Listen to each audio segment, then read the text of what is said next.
Pemirsa, pagi ini kami akan mengajak Anda untuk berbincang dan juga melihat secara langsung bagaimana kondisi dari para korban bencana yang ada di Aceh dan juga Sibolga. Sudah ada Nurul Asmi dari Pidijaya dan juga Deli Pita Siregar dari Sibolga. Selamat pagi, Assalamualaikum Ibu-Ibu.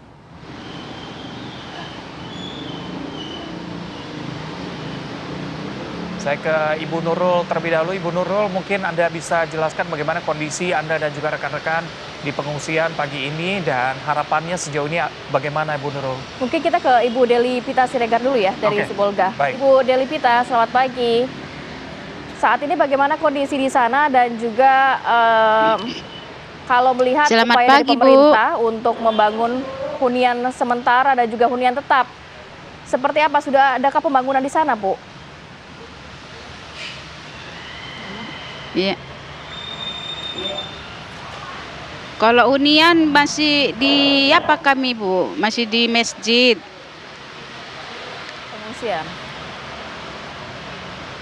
Kami masih tinggal di masjid, Bu. Iya. Baik, masih tinggal di masjid ya, Bu ya?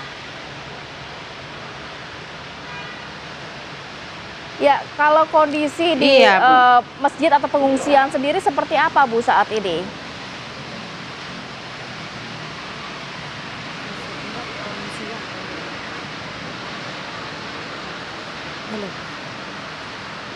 Pengungsian ya, maksudnya gimana, Bu?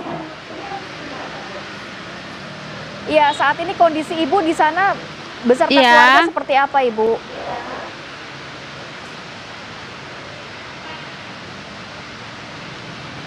Alhamdulillah sehat. Anak-anak udah pada sekolah. Alhamdulillah sehat, semuanya anak-anak juga sehat. Jadi untuk sementara kami masih di masjid tinggal, Ibu.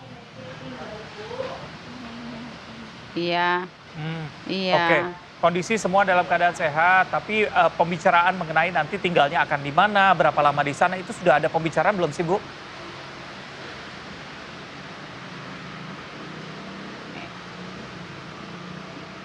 Iya, nggak mungkin lah kita di masjid ini selamanya, Pak. Mau ngontrak pun uang udah nggak ada. Ibu Deli, jadi masjid ini dijadikan lokasi untuk tinggal sementara untuk warga di sana ya, Bu? Seperti pengungsian begitu ya, Bu ya?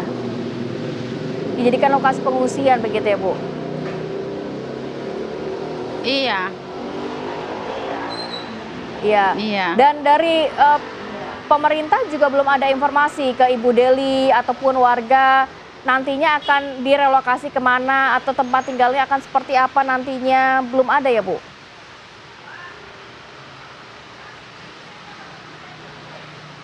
Belum ada, Bu.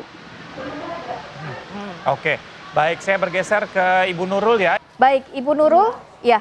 Apakah sudah ada informasi nantinya tempat tinggal Ibu akan di mana nantinya? Sudah tahu, Ibu? Belum tahu, Bu. Belum ada informasinya. Kami mau tinggal di mana belum ada informasi tentang tempat tinggal. Tapi kondisi rumah Ibu saat ini rusak parah atau memang masih ada sisa atau bagaimana, Ibu? Di belakang rusak parah, di belakang. Dapur rusak parah, kalau di depan nggak rusak, cuma nggak bisa dibersihin.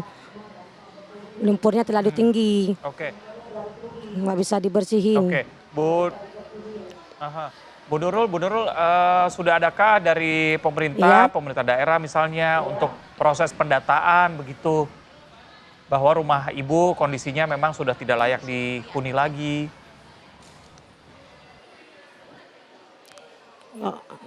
Ya, kalau rumah di belakang nggak bisa dihuni lagi, nggak bisa dibersihin juga, susah dibersihin.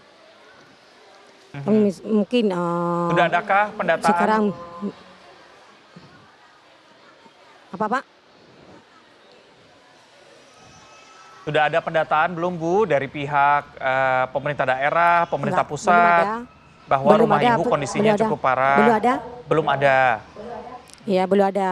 Baik, Ibu Nurul, jadi Ibu saat ini kondisinya tinggal di pengungsian sudah berapa lama, Bu? Apa? Tinggal di pengungsian sudah berapa lama, Ibu? Oh, udah dari terjadinya banjir udah 17, 18, 19 hari di pengungsian di sini. Ibu Nurul mungkin ada yang ingin disampaikan, baik itu ke pemerintah pusat maupun pemerintah daerah. Presiden mungkin ya. Yang kami perlu sekarang ya tempat tinggal, air bersih juga. Sekarang air bersih dari sulit juga di sini, di pengungsian ini. Oke, baik, kita harapkan apa yang Ibu Nurul dan juga teman dan juga keluarga di sana yang diharapkan ini bisa segera terpenuhi ya. Sehat-sehat semua untuk Ibu Nurul dan juga Ibu Deli. Selalu jaga kesehatan Anda dan juga keluarga. Terima kasih. Assalamualaikum. Iya. Waalaikumsalam. Ya pemirsa, tadi kita sudah kita sudah mendengar bagaimana keluh kesah daripada Warga atau yang korban yang terdampak ya. terdampak begitu ya, bagaimana kondisi mereka, rumahnya yang memang sudah tidak layak huni, bahkan tadi Ibu Nurul cerita bahwa tidak bisa dibersihkan lagi rumahnya. Belum ada pendataan juga. Belum ada pendataan. Belum juga ada kejelasan ya, Za? Betul, hampir 3 minggu mungkin mereka sudah tinggal di pengungsian dan mungkin masih bingung nih nantinya akan pindah kemana begitu ya. Untuk mendapatkan kejelasan mungkin kita langsung berbincang saja dengan narasumber yang sudah hadir bersama kami di studio. Ada Mas Timothy Ivan Triono, staf khusus Kepala Staf Kepresidenan. Mas Ivan, Selamat pagi. Lalu bergabung juga bersama kami Mas Bagja Mahendra, relawan kemanusiaan. Assalamualaikum, selamat pagi. Mas Bagja sehat ya? Sehat. Kita ke Mas Ivan dulu. Mas Ivan, tadi kita sudah dengar curhat langsung daripada warga. Mereka kebingungan nantinya akan kemana begitu. Dari pemerintah sendiri kan sudah ada pemetaan rencana ya pembangunan hunian sementara dan juga hunian tetap. Progresnya sejauh ini sudah sejauh mana, Mas? Ya, untuk hunian sementara dan hunian tetap itu menjadi prioritas Presiden ya. Bahkan Pak Presiden sudah membahas ini dalam 2 kali rapat terbatas. Pertama rapat terbatas di Aceh pada tanggal 7 Desember dan yang terakhir kemarin siang di Hambalang begitu. Pak Presiden sudah memerintahkan agar pembangunan huntara dan hunian tetap itu dilakukan percepatan dan bisa segera dibangun begitu ya. Nah, untuk Kementerian Perumahan dan Kawasan Permukiman juga sudah membentuk Satgas untuk melakukan percepatan pembangunan huntara dan huntap ini ya. Terakhir saya cek tadi pagi bahwa Kementerian PKP melalui Satgas PKP dan juga Satgas di daerah sudah melakukan pendataan. Jadi mereka membuat kategori menjadi 4 ya. Rumah yang rusak ringan, rusak sedang, rusak berat dan juga hanyut. Yang mana nantinya semua ini akan dibangunkan huntara dan juga huntap. Untuk progres huntara sendiri di Aceh sudah ada 2 kabupaten kota yang mengajukan usulan. Jadi ini prosesnya adalah pengajuan usulan dari teman-teman di daerah, baik oleh pemerintah daerah maupun Satgas yang PKP. Mereka mengajukan usulan kepada Kementerian Perumahan ya. Di Aceh itu sudah ada 2 kabupaten kota. Lalu untuk di Sumatera Barat sudah ada 750 unit yang sudah diusulkan. Di Sumbar itu di Sumut sudah ada 242 huntara yang sudah diusulkan. Bahkan di Sumatera Barat itu sudah mulai pembangunan, sudah ada mulai pembangunan itu di Korong Asam Pulau di Kecamatan Kayu Tanam Kabupaten Padang Pariaman. Itu sudah dibangun huntara untuk 34 kepala keluarga. Lalu untuk di Sumut di Desa Solok dan juga di Desa Dolok dan juga Sibalanga di Tapanuli Utara itu juga sudah mulai proses pembangunan. Jadi artinya pemerintah melalui Kementerian Perumahan juga terus melakukan percepatan ya. Dan untuk perbaikan rumah pun nantinya Pak Presiden sudah mengalokasikan anggaran 60 juta rupiah per rumah begitu. Artinya mohon doanya agar percepatan huntara ini bisa segera dilakukan. Mas Ivan, jadi sambil menunggu adanya hunian tetap dan juga mungkin perbaikan rumah, para pengungsi ini atau korban ini nantinya akan dihuntara dulu. Dari huntara kita bisa bayangkan ini mungkin tidak sampai sebulan sudah jadi ya? Bisa ditempati oleh warga. Kalau untuk huntara itu target mungkin pertengahan Januari sudah bisa, paling lama ya, paling lama pertengahan Januari sudah bisa ditempati oleh masyarakat terdampak. Tetapi sementara BNPB sudah menyiapkan tenda keluarga, tenda-tenda yang warna orange itu yang besar-besar.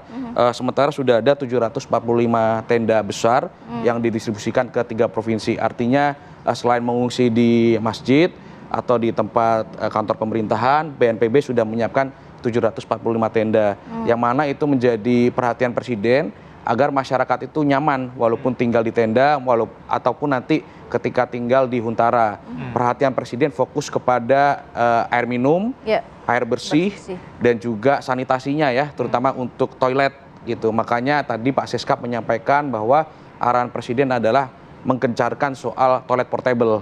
Karena masalah toilet ini kan hajat hidup orang banyak ya, dan menjadi fokus dari Pak Presiden. Meskipun toilet ini kadang dianggap sepele, tetapi menurut Pak Presiden ini adalah prioritas pemerintah yang harus diperhatikan bagi kenyamanan masyarakat terdampak begitu. Oke, Mas Bagja, kemarin 1 pekan berada di sana melihat langsung, bertemu langsung dengan warga. Sekarang sudah masuk pekan ketiga begitu ya pasca bencana.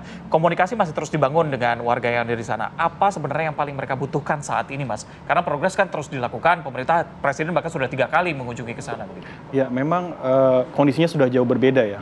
Pada saat kami dari tim Pertamina Peduli masuk di Aceh Tamiang itu posisi di tanggal 2 Desember, di mana kebutuhannya sebagian besar lebih ke bahan makanan atau bahan pokok begitu.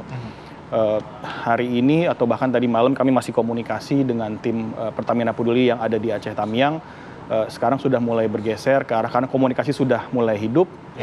Kemudian juga kami di posko sudah memasang PLTS untuk penerangan posko, juga untuk water treatment dan untuk dukungan operasional lainnya. Saat ini posisi programnya ada di trauma healing untuk anak-anak. Memang tadi masih juga ada yang membutuhkan hunian sementara, ya, karena tenda dan sebagainya. Ini yang sedang juga kita kolaborasi, sinergi bagaimana tim Pertamina Peduli bisa masuk menuju ke area-area yang memang belum terjangkau. Oke, nanti mungkin bisa dielaborasi mengenai area-area tersebut seperti apa ya Mas ya, tapi kita akan sambung lagi nanti di segmen berikutnya. Tetap bersama kami di Apa Kabar Indonesia Pagi.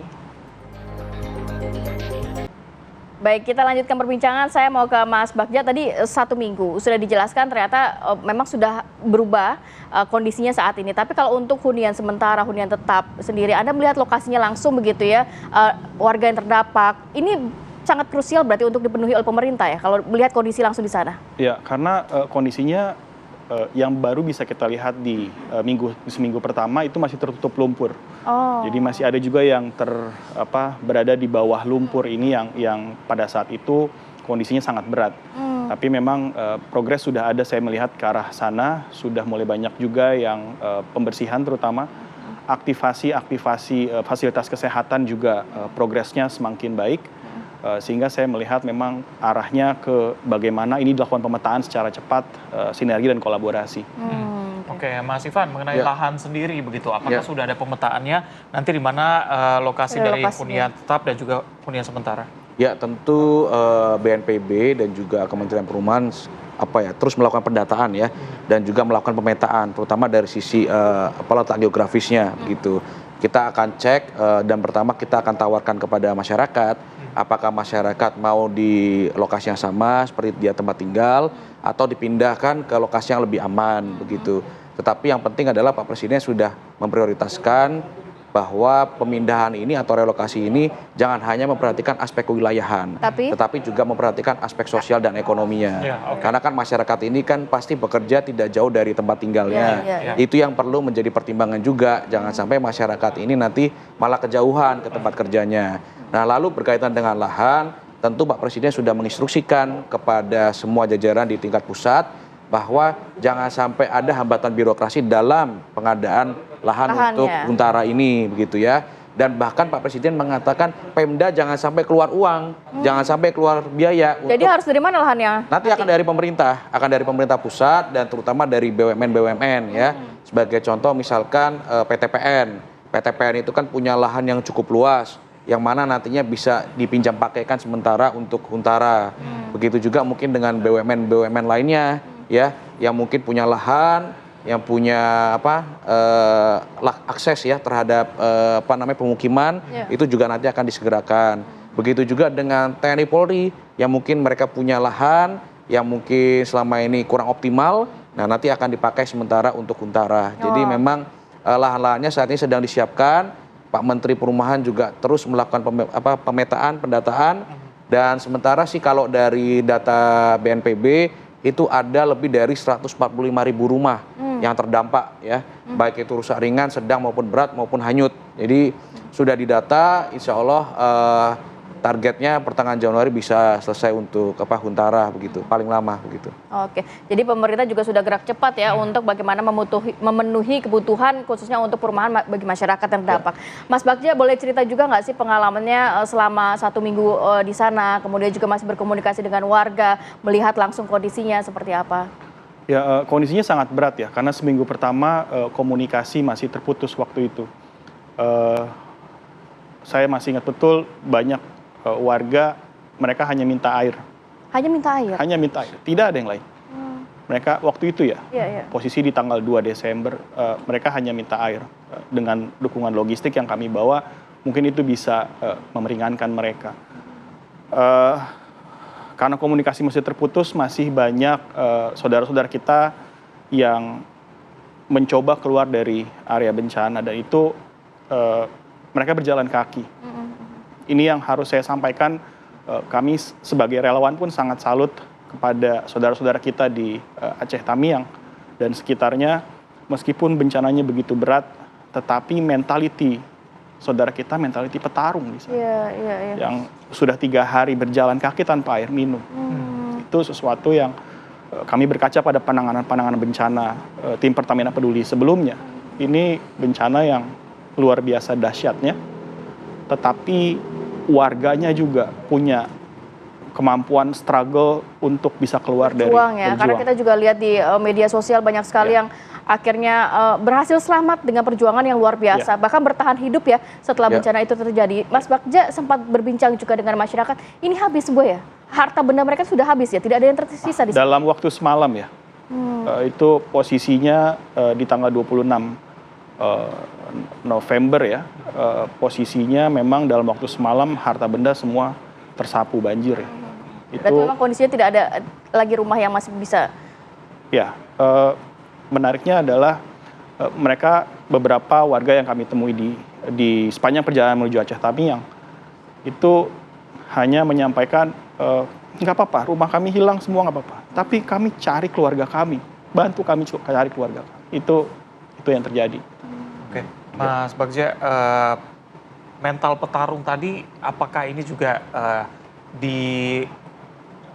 dilakukan oleh semua pihak begitu? Karena kalau tadi fokusnya adalah kepada mungkin bapak-bapak, tapi bagaimana dengan ibu dan anak begitu, yang apa yang mereka rasakan, apa yang mereka ceritakan saat itu? Karena Anda bilang fokusnya saat ini adalah trauma healing, terutama bagi anak-anak. Oh iya, posisi sekarang anak-anak juga banyak mengikuti program trauma healing yang juga mungkin sudah ada di beberapa posko ya. Ya maksud saya waktu itu banyak orang-orang yang berjalan kaki luar biasa lebih dari 3 hari. Karena akses jalan terputus. Dan waktu itu di tanggal 2 saya ingat betul sudah ada TNI Polri. Meskipun dalam kondisi teman-teman TNI juga mencari keluarganya. Tapi yang diutamakan adalah bagaimana teman-teman TNI Polri bisa membantu warga. Gitu. Berarti saat itu pas Mas Bagja ke sana memang kondisinya akses jalan juga terputus sehingga bantuan juga sulit masuk begitu ya? Masih putus waktu tanggal 1. Masih putus ya saat itu ya.